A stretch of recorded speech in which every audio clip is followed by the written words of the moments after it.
the house on Willow Road. It was supposed to be an easy job. Jason had done plenty of house-sitting gigs before, a quick way to make some cash. But as he walked up the winding path to the old Victorian house on Willow Road, he couldn't shake the feeling that this one would be different. The house stood at the end of a long, shadowy driveway, its spires clawing at the dusk sky. The iron gate screeched as Jason pushed it open, sending an involuntary shiver down his spine. Nice and welcoming, he muttered under his breath as he approached the heavy wooden door. The key, cold in his hand, slid into the lock. With a twist, the door creaked open, revealing a dimly lit foyer that smelled faintly of dust and something else, something metallic. Jason stepped inside, setting his duffel bag on the floor. His footsteps echoed in the eerie silence. The walls were lined with old family portraits, smothered, their eyes seeming to follow him as he moved deeper into the house. 2 nights, he reminded himself aloud, trying to break the oppressive quiet. Just me and Mr. Whiskers. Easy peasy. As if on cue, a sleek black cat appeared at the top of the staircase, its green eyes glinting in the low light. It meowed softly, padding down toward him. "Hey there, buddy," Jason said, crouching to scratch the cat behind its ears. "Let's get you some dinner." He carried the cat to the kitchen, flipping on the light. The room was neat but old-fashioned, with appliances that looked like they hadn't been updated in decades. He filled a bowl with kibble and set it down, watching as the cat ate hungrily. Jason returned to the living room and collapsed onto the couch, flipping through channels on the dusty old TV. The house was quiet, save for the occasional creak of the floorboards. The clock on the wall ticked loudly, its hands moving sluggishly toward midnight. Then a loud thud echoed from upstairs. Jason froze. His eyes darted toward the ceiling. "What the hell was that?" he whispered. The cat, perched on the armrest beside him, hissed and arched its back. Jason grabbed his phone, activating the flashlight, and crept toward the staircase. Each step groaned under his weight as he ascended, the light barely cutting through the darkness. At the end of the hallway, a door was ajar. Jason approached cautiously, nudging it open.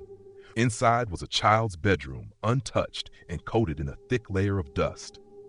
A single, tattered teddy bear sat on the bed, its button eyes glinting in the pale beam of his flashlight. A faint laugh echoed behind him. Jason spun around, his heart hammering in his chest, but the hallway was empty. "Nope," he muttered. "Nope, nope, nope." He hurried back downstairs, his pulse racing. But as he reached the living room, the TV flickered off on its own. The room plunged into darkness. Jason fumbled for the lamp, finally managing to turn it on. The warm glow calmed him slightly, but then he heard it, whispers coming from the kitchen. "Who's there?" he called, gripping a fireplace poker he'd grabbed from the hearth. The whispers grew louder, almost rhythmic, like chanting. Jason crept toward the kitchen, his grip on the poker tightening. He burst into the room, but it was empty. The whispers stopped. On the kitchen table, a dusty photo album lay open. Jason hesitated, then stepped closer. The photos inside were of the family who owned the house, but their faces were scratched out. On the last page, a new photo had been added. Jason, standing in the foyer, holding the cat. His breath caught in his throat. He spun around, his flashlight catching movement in the window. A shadowy figure stood behind him, visible in the glass reflection. Jason turned, but no one was there. He laughed nervously, trying to shake the growing tension. It's just an old house. Old houses creak. Old houses play tricks. Jason's phone buzzed in his pocket, startling him. He pulled it out to see a text from an unknown number. "Get out! I'm trying!" he shouted, running to the front door. He yanked on the handle, but it wouldn't budge. The lights flickered and the whispers returned, louder and more urgent. Jason raced to a window, trying to force it open, but it was as if the house itself was holding him captive. The cat yowled, its fur standing on end. Jason turned back toward the stairs and froze. The shadowy figure was there, standing at the top, its hollow eyes fixed on him.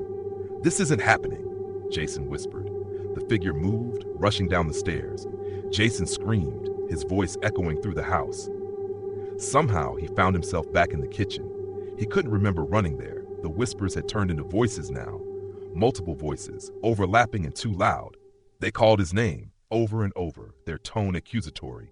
"Jason! Jason! Jason!" He clamped his hands over his ears. "Leave me alone!" The lights in the kitchen flared, blinding him. When they dimmed, he saw the figure again, standing just a few feet away.